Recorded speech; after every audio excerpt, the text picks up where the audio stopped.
Edwards, and I'm going to be continuing the series on the ravening wolves, filthy lucre, and specifically in this video I want to address the issue of the doctrine of Balaam. What is the doctrine of Balaam? How do you know? And what passages does it come from? So the doctrine of Balaam is actually something that is very easy to determine, but it kind of shines the light in great detail on a practice that most pastors, preachers, bishops, elders want no light shined on whatsoever, because it goes against their interest. And I'm convinced that most of them have no idea that what they're doing is actually the doctrine of Balaam. And if they did know, I would like to believe that most of them would stop. That remains to be seen. And honestly, it probably won't be until a lot of other believers basically get in their faces about it and say, what you're doing is wrong. We're not going to support this anymore. You need to start following a Paul principle or a Paul rule and go get a job, earn your own money kind of thing. Until that happens, Corporation Christianity will not change their method of what they're doing, partially because they have no other way to support their unbiblical structure of what they're doing. And so, you know, it's one of those things that the chips will have to fall where they are, and they'll either change or they'll be judged for it by God. But to get into this, the doctrine of Balaam is something that is mentioned once in the New Testament in the book of Revelation. And the ways of Balaam and the error of Balaam is also mentioned right in that same area. And so it just kind of goes to show that in first century Christianity, there was such a thing that was defined as the doctrine of Balaam, and it all revolved around something that Balaam did. So to find out what that is, we need to kind of look back at the story of Balaam, and we need to figure out what exactly it was that he did that created this idea of the doctrine of Balaam. So to begin with, let's go to Revelation chapter 2 and verse 14. It says, "But I have a few things against thee, because thou hast there them that hold the doctrine of Balaam, who taught Balak to cast a stumbling block before the children of Israel, to eat things sacrificed unto idols, and to commit fornication."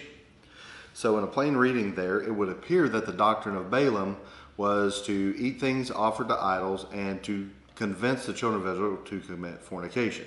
I am going to say that that is not necessarily the doctrine of Balaam. That was the result of the doctrine of Balaam. Okay, and I'll show that and prove that here as we go a little bit further. So one of the next places that it mentions this error or way of the doctrine of Balaam is in the little tiny book of Jude. In the book of Jude, verse 11, it says, "Woe unto them, for they have gone in the way of Cain, and ran greedily after the error of Balaam for reward." There's a big clue right there as to what the doctrine of Balaam is. They've run greedily after the error of Balaam for reward, and they've perished in the gainsaying of Korah. Okay, and it goes on down through there and kind of gives a little bit more information about that. Okay, so the third place that you find this idea of the way of Balaam, the doctrine of Balaam, the error of Balaam in the New Testament is in 2 Peter chapter 2 and verse 15. "Which have forsaken the right way and are gone astray, following the way of Balaam the son of Bosor, who loved the wages of unrighteousness." Now this is very important. And you saw in Jude that they ran greedily after the way of Balaam for a reward. They're doing what Balaam did specifically for the reward. So for many of you who know the story of Balaam and the children of Israel, I'm not going to go through it, but I do want to go back and look at that story, because that gives us the framework for what Balaam, who Balaam was, what he did, why he did it, and what the results of that were. So if you have your Bibles, if you'll turn back to Numbers chapter 22, Numbers chapter 22 through 24 gives the story of Balaam, how that Balak was the king of Moab. And all of Moab was concerned and worried that the children of Israel were going to just swallow them up like ants and grasshoppers. And so they're trying to figure out exactly what they're going to do with these people that have come up out of Egypt in the Exodus. And it looks like they're just going to just wipe Moab out. And so Balak ends up, and he comes up with the idea of getting Balaam, who was a prophet who undoubtedly had a connection with God. And Balak was going to pay Balaam to curse these people, and by doing so, he was hoping that that would remove the threat to Moab. So if you look in Numbers chapter 22, you'll get a lot of that story that I just gave you, but it's really interesting to me. In verse 6, "Come now, therefore, I pray thee, curse me this people, for they are too mighty for me. Peradventure I shall prevail, that we may smite them, and that I may drive them out of the land. For I wot, or I know, that he whom thou blessest is blessed, and he whom thou cursest is cursed." So Balaam has this reputation. "And the elders of Moab and the elders of Midian departed with the rewards of divination in their hand." That's a key phrase. The rewards of divination in their hands. "And they came unto Balaam, and spake unto him the words of Balak. And he said unto them, Lodge here this night, I will bring you word again, as the Lord shall speak unto me. And the princes of Moab abode with Balaam." So it's interesting when you look at this. Balak sends these rewards of divination to Balaam. And if you follow the story, you've got this really interesting story where this dumb donkey speaks and rebukes Balaam, because Balaam is going, and he has every intention of cursing the people of Israel. And as you follow through the story, chapters 22, chapters 23, chapters 24, it goes through, and there's several places where Balak has taken Balaam up on these mountains to curse. And every time God says, no, you can't curse them. All you can do is bless them. And Balaam does so. And he's really making this Balak mad. Makes him very mad, until you get to Numbers chapter 24. And you have this prophecy that Balaam speaks about Christ coming out of Jacob, etc. And chapter 24 ends with, "And Balaam rose up and went and returned to his place, and Balak also went his way." The story seems to end on a note that says that Balak tried to hire Balaam. Balaam couldn't speak against God. And so finally, they give up. Balak returns to his house, and Balaam returns to his house, supposedly without receiving this reward of divination. However, when you go to the next chapter, it seems like there's this break and it's just moving on to something else. But in the next chapter, in chapter 25, you see where these women of Moab have come into the camp, and the children of Israel are committing fornication with these women from Moab. And it seems to be totally divorced or removed from anything that Balaam might have done, right? Until you look at Numbers chapter 31, verses 15 and 16.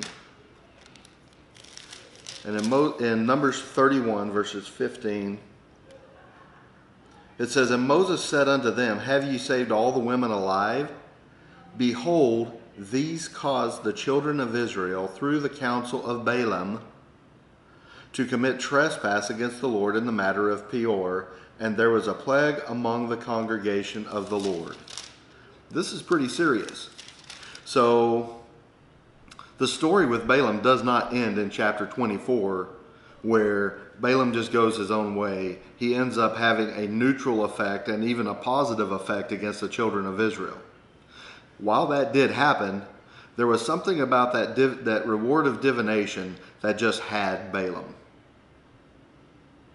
Balaam was greedy. Balaam was covetous. And so Balaam leveraged his relationship with God to be able to receive this reward of divination. He utilized his knowledge of God to gain money. And the interesting thing is that even though he did not curse Israel with his mouth, like King Balak wanted him to, he still put the knowledge and the information that King Balak needed into his hands to be able to conquer Israel. What was that? Basically, Balaam used the principle of binding the strong man. Binding the strong man, if Satan is the enemy and the adversary and God is our strong man, Satan does not have the ability to bind our strong man. Satan does not have the ability to curse us as believers in Christ. He has no power. But the idea of binding the strong man, Satan cannot bind the strong man. But God, our strong man, binds himself to blessings and cursings. If we obey, blessings. If we disobey, curses. And Balaam could not of himself speak a curse against God's people. But what he did instead, to earn this reward of divination, is he explained to Balak what Balak could do to get the children of Israel to bind their own strong man and bring God's curses upon themselves. And how did he do that? Balak got them to eat things that were offered to idols, which was a direct violation of Torah. And Balak also got them to sleep with people who were outside of their covenant of Israel. And so when he does that, if you read in Numbers chapter 25, in verse 9 it says, those that died in the plague were 24,000. 24,000 Israelites died, and the only reason why it was stayed is because Phinehas, who was the son of Eleazar, the son of Aaron the priest, he sees this and he takes a javelin and he goes into the midst of the camp and he pins both of them through with a javelin, and that stops the plague. This is a pretty fast-spreading plague. If he had not done that, God only knows how many people would have died, because Balaam loved the wages of unrighteousness. And Balaam took his relationship and his knowledge of who God was and what it was, and he exchanged them, or he leveraged them, for money. That's the doctrine of Balaam. When you take what you know and your relationship with God and you leverage that into filthy lucre. Money that you should not have for something that you know or something that you can do that's directly related to God. Now, with that being said, turn back to 2 Peter chapter 2, verse 1, there were false prophets also among the people, even as there shall be false teachers among you, who privately shall bring in damnable heresies. The doctrine of Balaam is a damnable heresy, even denying the Lord that brought them, and bring upon themselves swift destruction.